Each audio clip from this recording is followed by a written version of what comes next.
Hello there, and welcome to my space. Nice of you to join me for a little painting session. For now, I'll let you listen to the crinkling of the leaves and we'll chat later.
For the past couple of months, my soul longed for a connection with my inner child.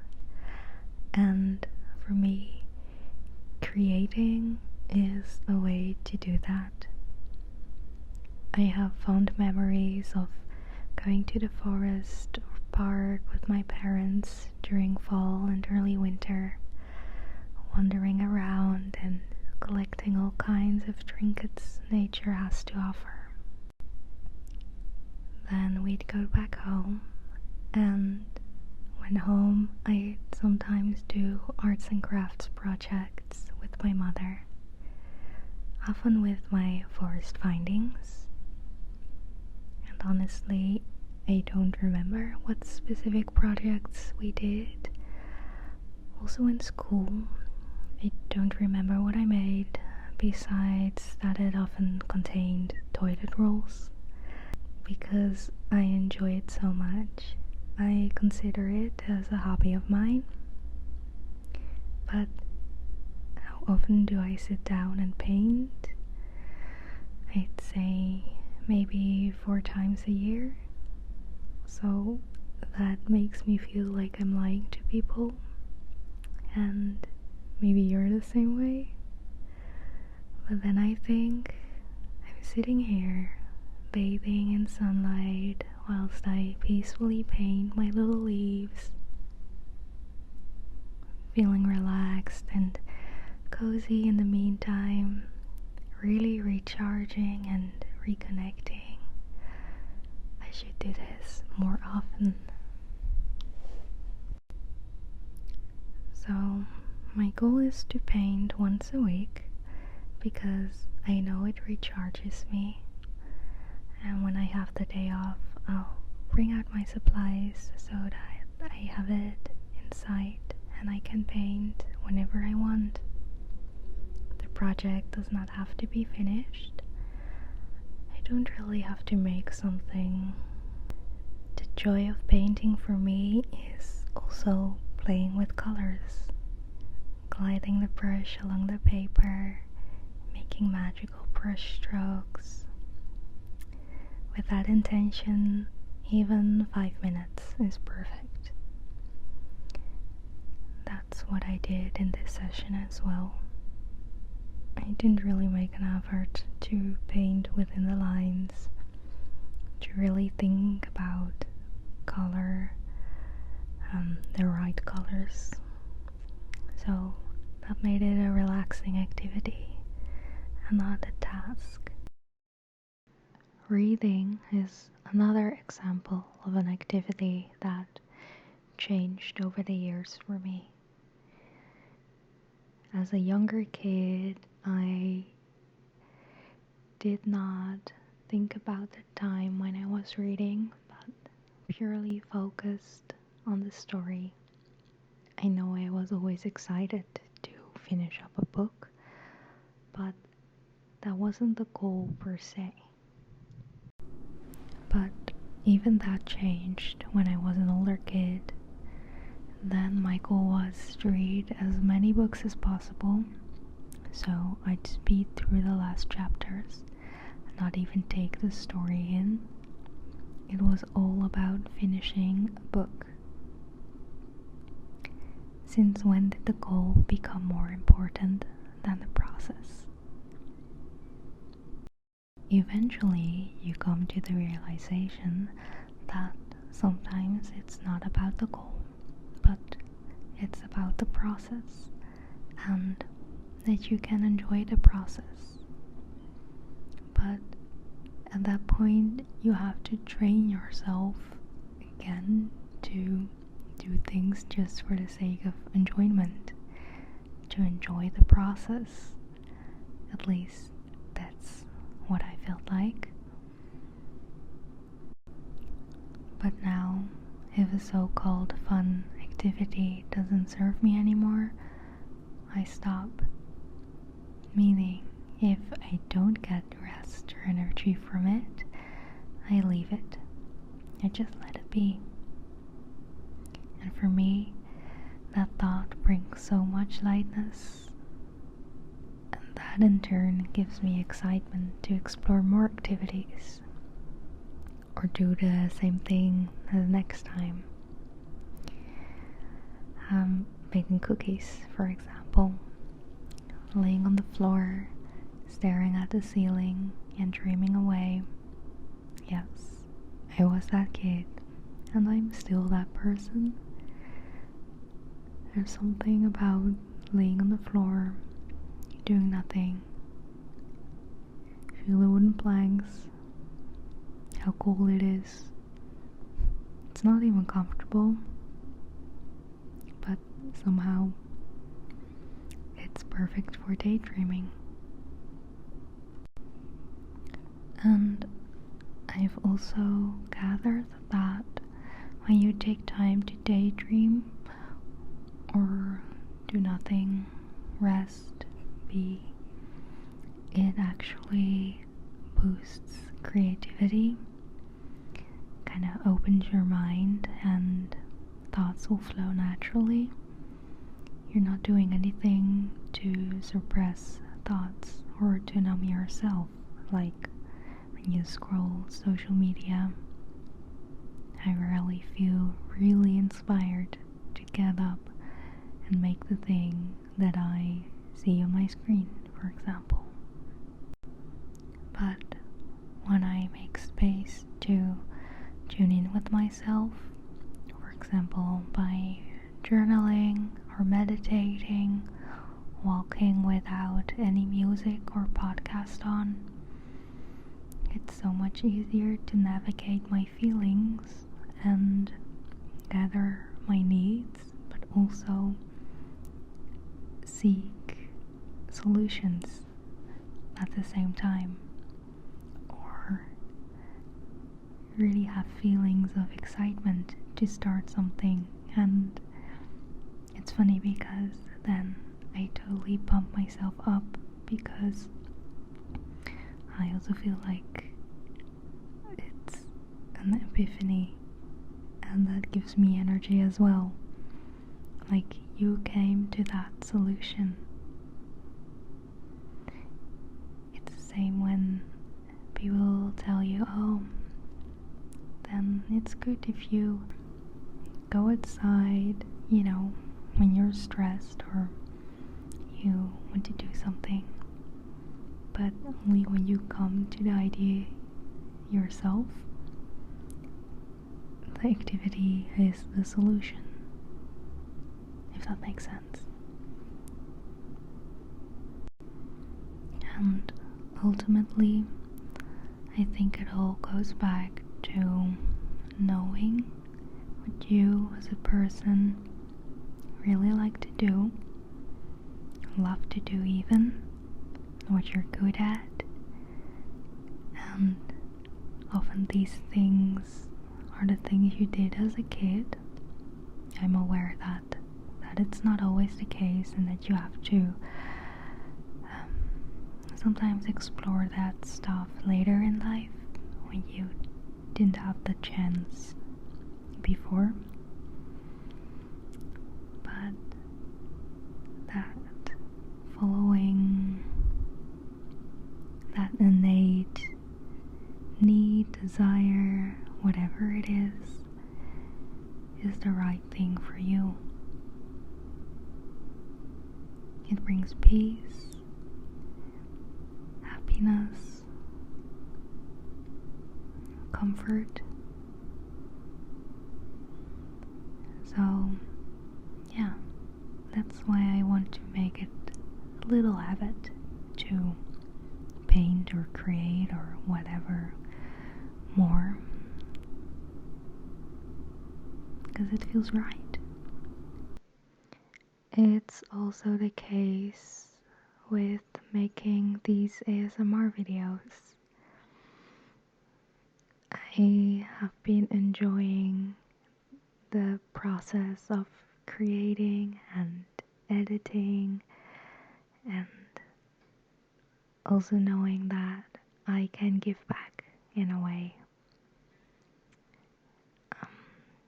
There's just a click.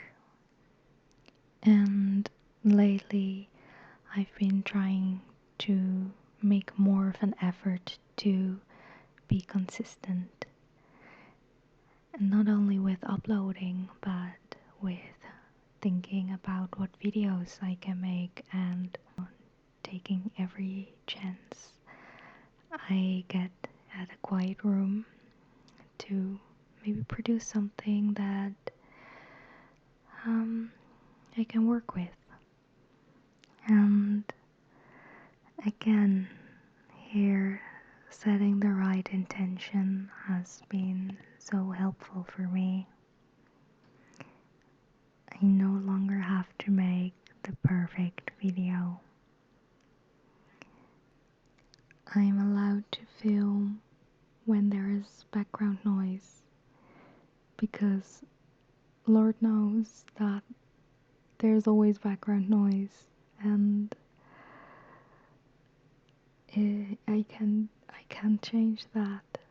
It's nice to see how much I've grown because I know for a fact that a couple of years ago, if I would see myself paint outside of the lines, I would not even upload it.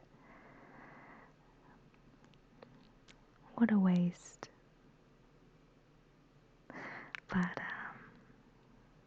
yeah, makes it easier to take everything more lightheartedly and to sit here with a smile. When I feel like I want to be a kid again, it often means I'm longing for comfort in my life as well. Knowing that you don't have any responsibilities and you can just be there, be warm, cozy, and safe. So, setting the mood is also a key component. Like here, I lit some candles, I made myself a nice cup of tea, and I wore a nice warm sweater. I think romanticizing the moment is kind of an overarching concept of this.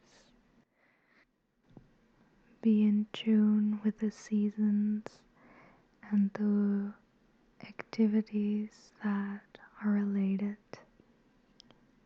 I'm very excited for snow because I really want to have a snow fight and go ice skating, which probably is not gonna happen, but making a snowman, those things, so fun. But for now, that is taking in the beauty of this leaf, the beauty of its color. In addition, saying nice things to myself or thinking nice thoughts also really help soothe me. For example, I'd say or think, you're loved, you deserve to be happy,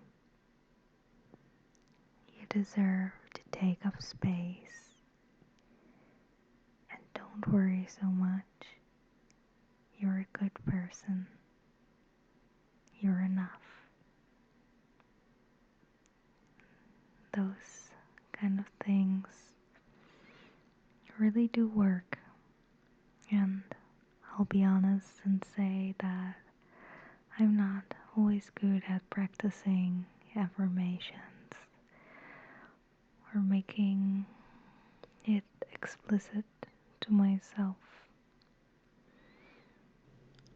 But I know that positive thinking is so powerful, and when you're an adult, you have to rely on yourself to lift yourself up and to boost your spirit. Even if that's listening to someone else say that you're loved. that you deserve to be here and that you deserve to be happy. Because it's true. And yeah, in that way, if you're listening to this, good for you. I really think that you can be proud of yourself when you make an effort to think positively, to change your behavior, and to take care of yourself. It's not always easy. Most of it is creating new habits and breaking thought patterns that you have had for years. So you're doing an amazing job if you take control. Here you can see the end result coming together. 2 leaves. Then I didn't feel like it anymore. And I'm curious what activities you do that make you feel like a kid again, or just warm and safe in general. And if you have any so-called hobbies that you only practice a couple of times a year.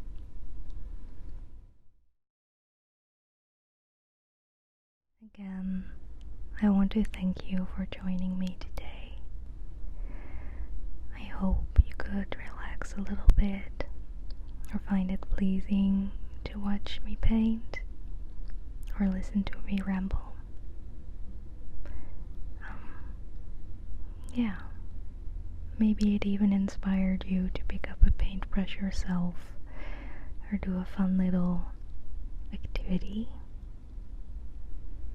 So for now, I hope you have a good day or good evening, and maybe I'll see you next time. Goodbye.